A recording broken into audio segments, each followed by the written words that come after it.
Tansei, Tanishi, Buju. Welcome to Season 3 of the Travelling Metis podcast, the podcast that dives into Métis culture. This season, we talk to Michif storytellers from across Turtle Island. We talk to authors. Everybody's story needs to be told.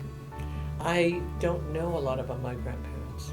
I know my grandfather was a fisherman, my dad's father was a fisherman, my mother's father was a mason.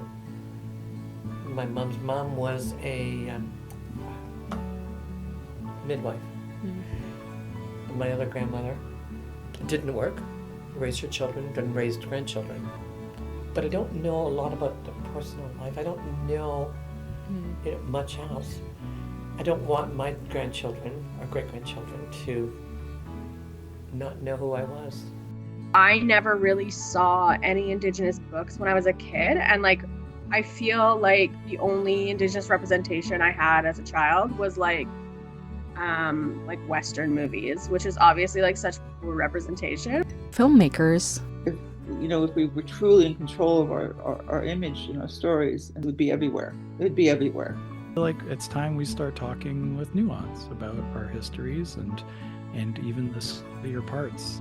To be able to make art as an Indigenous person in Canada about being an Indigenous person in Canada puts you in direct contact with a lot of other Indigenous people in Canada who also have a lot of really, really just crappy history about this. And it makes it very fraught and tricky. And I swear to God, if we don't make art like this that opens us up to having these conversations, as tricky as that's going to feel, then I don't know how on earth we could possibly begin to heal from it. And artists. I always get asked that question about, have you always been an artist?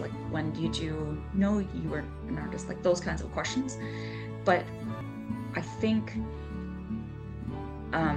in my mind, it's more about, I feel strongly about certain issues. How do I talk about them not being an academic or not being particularly cerebral?